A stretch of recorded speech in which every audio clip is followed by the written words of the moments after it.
Welcome to Influential Entrepreneurs, bringing you interviews with elite business leaders and experts, sharing tips and strategies for elevating your business to the next level. Here's your host, Mike Saunders.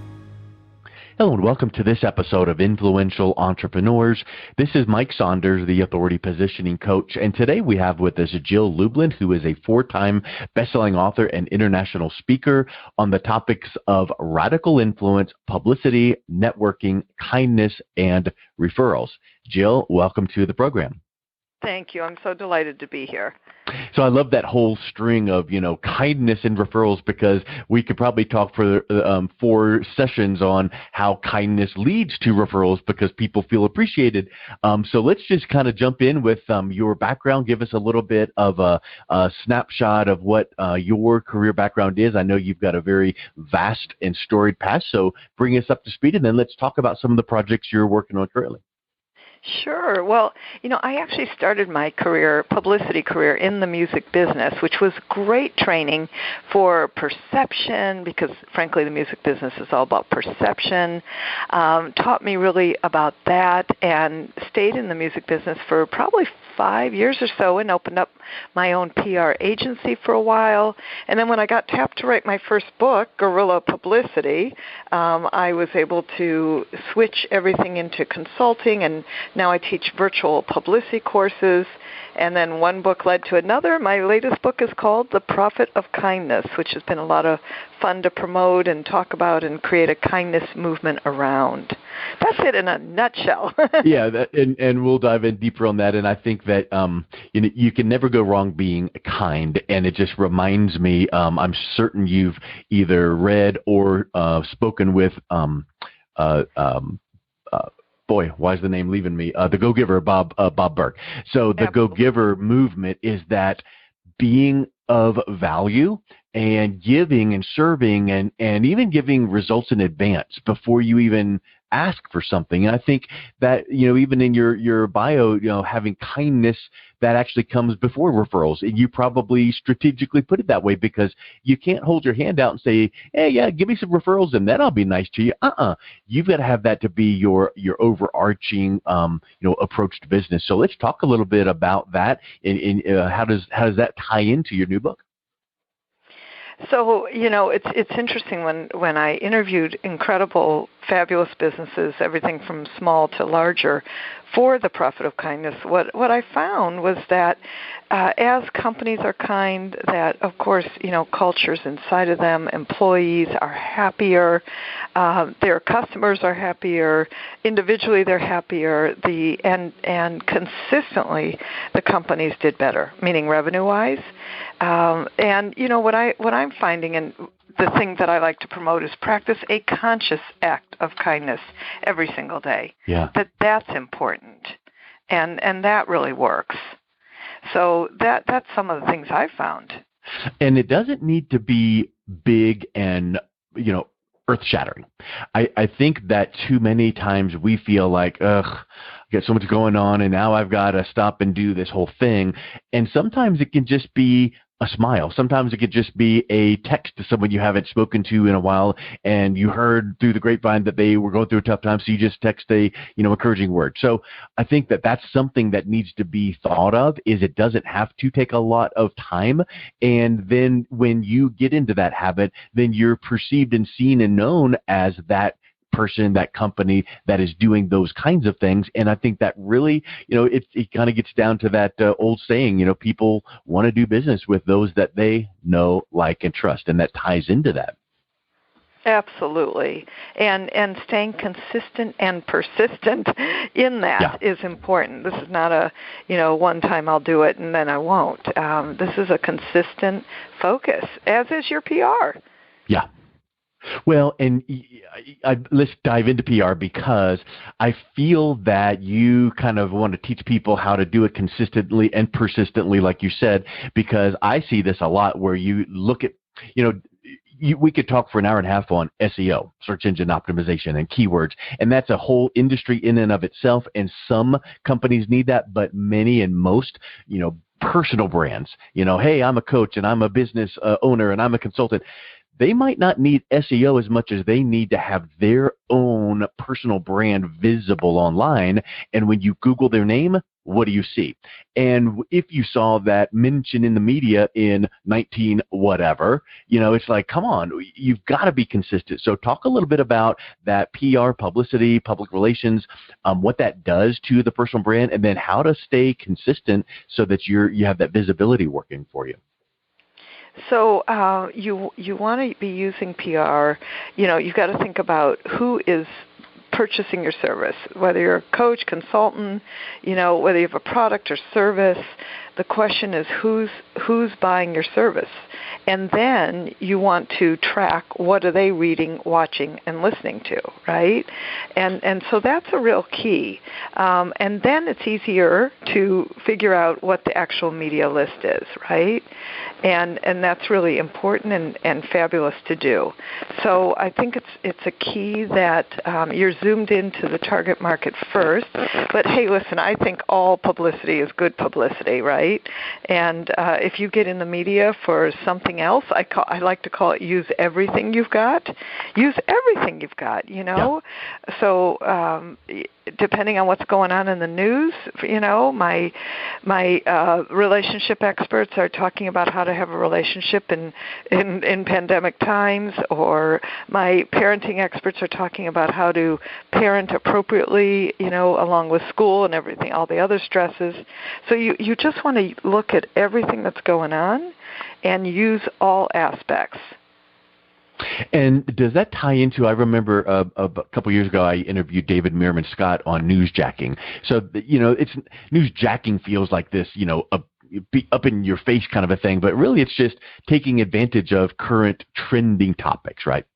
Exactly. Current trending topics. It's call it what you will, but the truth is it's using the aspects of what's going on in news right now, so that right now you're most current, and that's really important.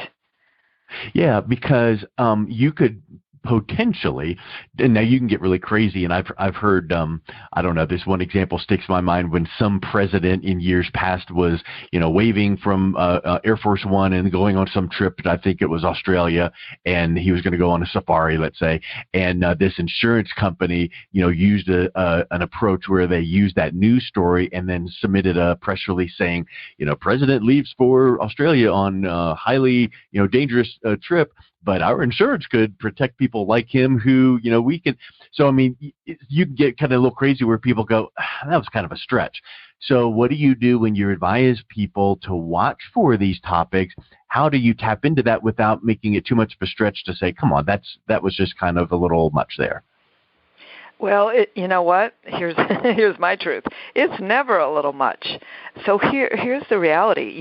If you get in the media with whatever story gets you in, what's super about that is then you've got, shall we say, control.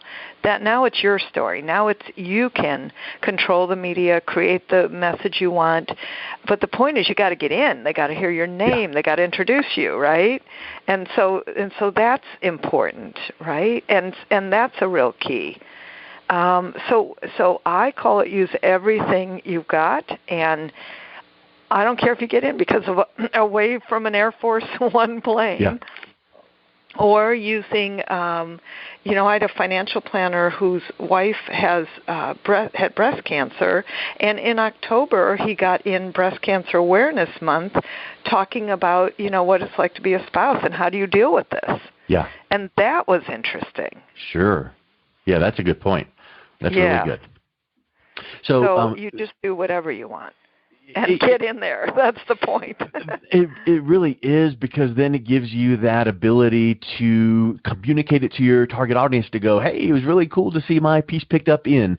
And it gives you something more than just, here's my latest blog post. So talk a little bit about what I've come to across this phrase in the last few months, and it just really resonates with me.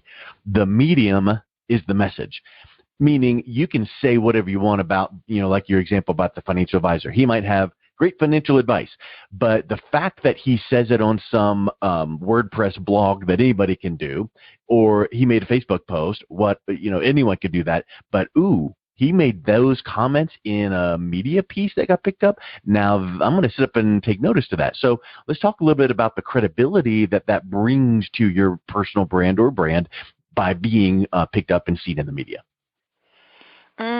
So the credibility, number one, the power of what publicity does is it brings you immediate ROI. I've seen it consistently. So, for instance, we're driving prospects to you. We're driving, of course, they turn into actual profits. And that's a key for business success. It fills your pipeline, right? And keeps you consistently attractive to people, meaning familiar.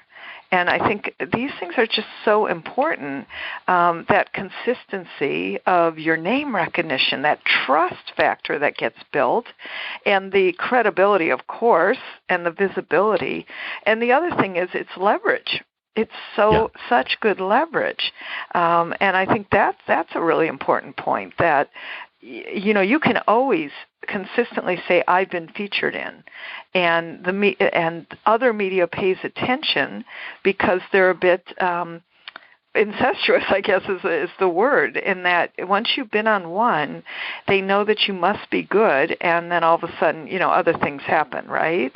Yeah. And that's what's true about media, is they are looking for good guests, people who can speak well, and if you can do that, that's a beautiful thing. Exactly. Hey, one thing I'm sure people have maybe mentioned to you, but it comes to my mind. When you want to say you should be getting publicity so that people see you as an expert and authority, so that you can build your business and get new clients, all of those normal things. What do you say to someone that would go, yeah, but you know what? My prospects that might see all that, they might think I'm so far above what they could afford. Like anybody that I could afford is not going to be in that media, so I'm not even going to reach out to them.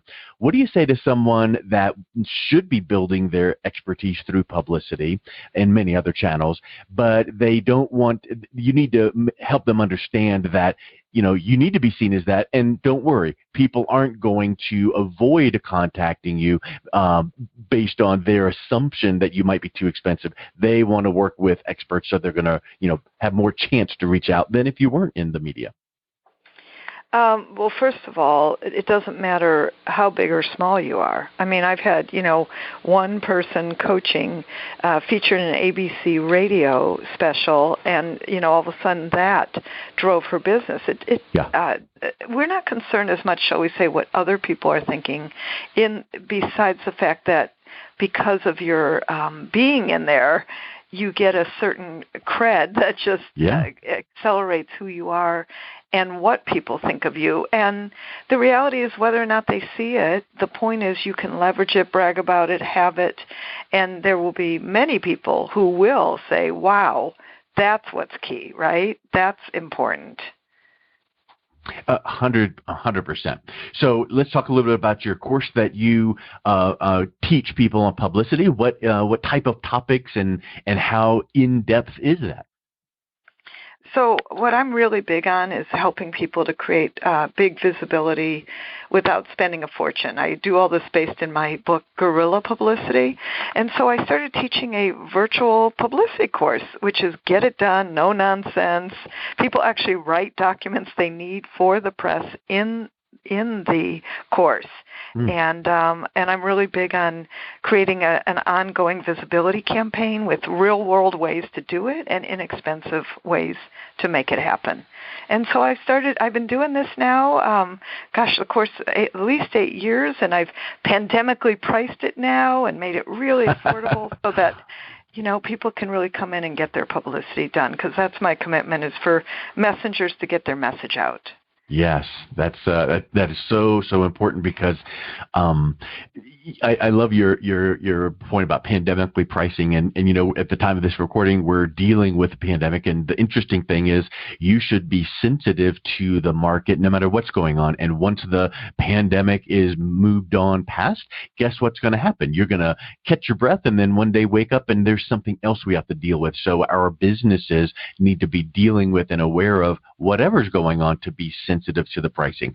But I would say that you would be teaching in that course Your pricing can be just a touch more generous and a little bit more higher because you are building that, relatability through the press and the media, as opposed to trying to be rock bottom, all things to all people. Exactly. Good. Yes, I love that way you said that. Beautiful. So what do you find when you have someone that is looking to build some of their media attention? What are some of the mistakes that people tend to make that you're noticing, and then how do they fix that? So a couple things. One is the mistake is not doing anything. So I'm just going to say that. You've got to create a visibility, small campaign, large campaign. Yeah, it doesn't matter, but the point is do something, all right? So that's a really important piece. And I think the other mistake is that messages aren't correct. One thing I've always been really gifted at, frankly, is helping people with messages. And what I've seen is that people are too focused on what I call I stories versus you stories, meaning how does your clients and supporters and people who are going to hire you, what do they care about? And that's important, right?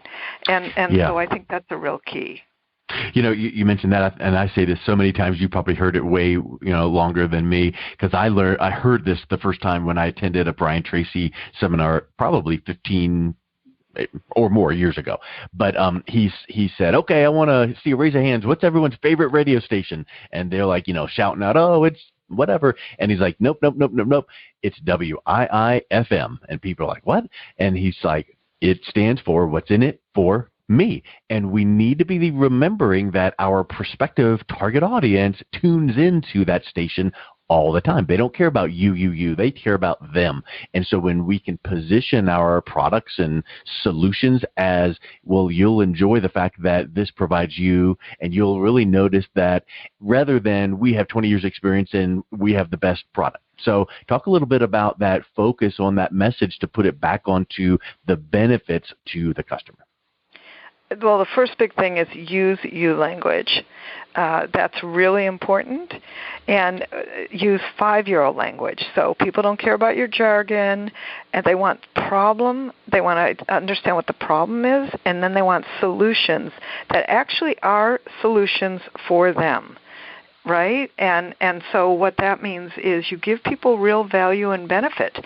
When I wrote Guerrilla Publicity, I was very privileged to talk to media across the world. And one of the things, Entrepreneur Magazine, for instance, said to me, to give value and benefit, right? And that was really important.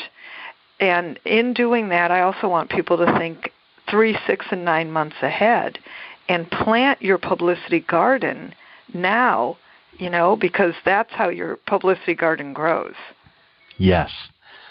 Well, Jill, it's been really great talking with you. Let's wrap up with what's the best way people can reach out, connect with you, pick up a copy of your latest book, and learn about your publicity course. Oh, thank you. So check out JillLublin.com/publicity is great. And that's a wonderful free interactive and live webinar with me. And if you'd like to talk to me and I can help you, support at JillLublin.com is a great place to connect.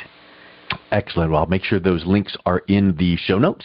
And if you have been listening to my episodes here, I think this is now just clicked over 525 episodes. So I appreciate all my listeners and would really appreciate just going and giving me a review on iTunes. It's always helpful. If you just visit ratethispodcast.com/influential, I would certainly appreciate that. And Jill, thank you so much for coming on today. It was really wonderful talking about the industry of publicity.